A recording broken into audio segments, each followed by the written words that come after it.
o presidente da Venezuela foi preso pelos Estados Unidos. Mas o que isso realmente significa para a América Latina? Estamos diante de um ato de justiça internacional ou de uma intervenção que pode mudar as regras do jogo entre países soberanos? E mais, por que o presidente Lula entrou diretamente nesse debate e criticou a ação americana?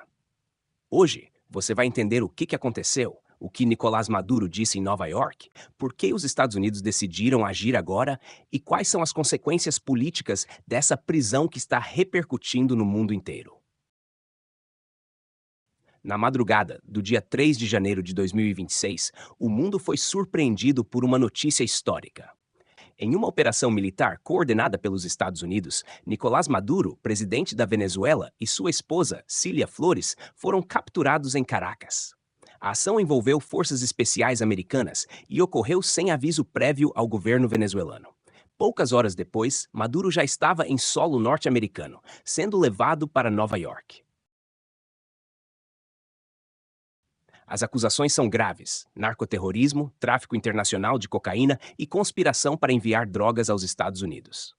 Segundo o Departamento de Justiça americano, Maduro teria comandado por anos uma estrutura ligada ao tráfico de drogas, usando o próprio Estado venezuelano como proteção. Essa operação é considerada uma das ações mais ousadas dos Estados Unidos na América Latina desde a invasão do Panamá, nos anos 1980. Para alguns, foi o fim de uma impunidade histórica. Para outros, uma violação sem precedentes da soberania de um país.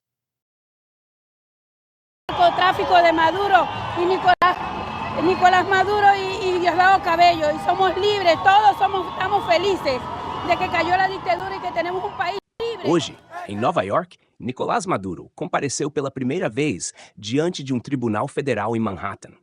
Ele se declarou inocente de todas as acusações e afirmou que foi sequestrado pelos Estados Unidos. Segundo ele, a prisão é ilegal e faz parte de uma perseguição política internacional contra o governo venezuelano. Maduro também declarou que continua sendo o presidente legítimo da Venezuela e que não reconhece a autoridade da justiça americana sobre sua pessoa.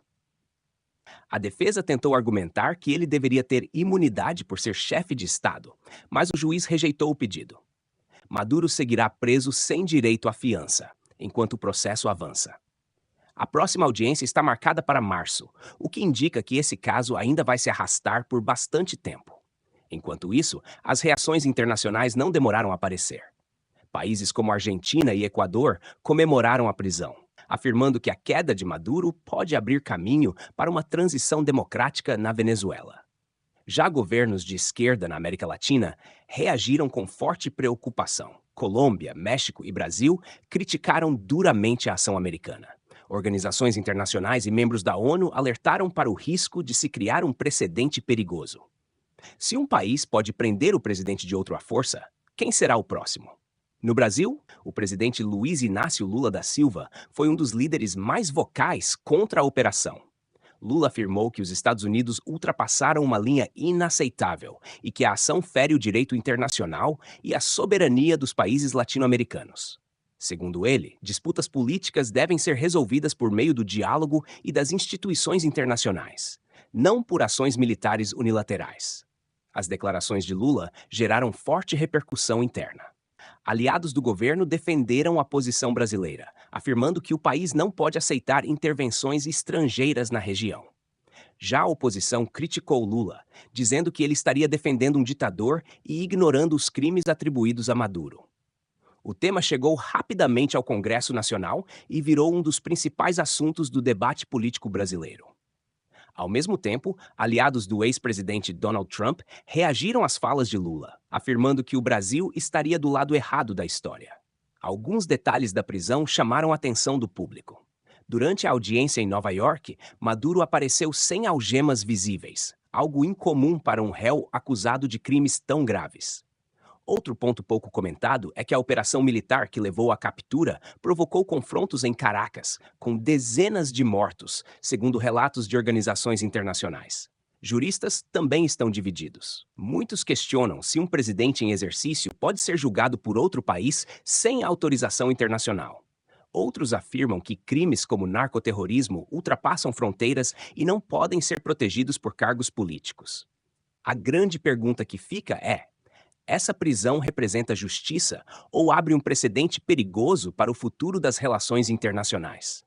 Os Estados Unidos tinham o direito de prender um chefe de Estado estrangeiro? O Brasil acertou ao criticar essa ação. E o que vai acontecer com a Venezuela agora que seu presidente está preso em outro país? Esse é um caso que ainda está longe do fim e promete novos capítulos nos próximos dias. O julgamento de Maduro pode redefinir não só o futuro da Venezuela, mas também a forma como o mundo lida com líderes acusados de crimes internacionais.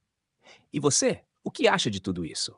A prisão de Maduro foi correta ou exagerada? O Brasil deveria ter apoiado ou condenado a ação dos Estados Unidos?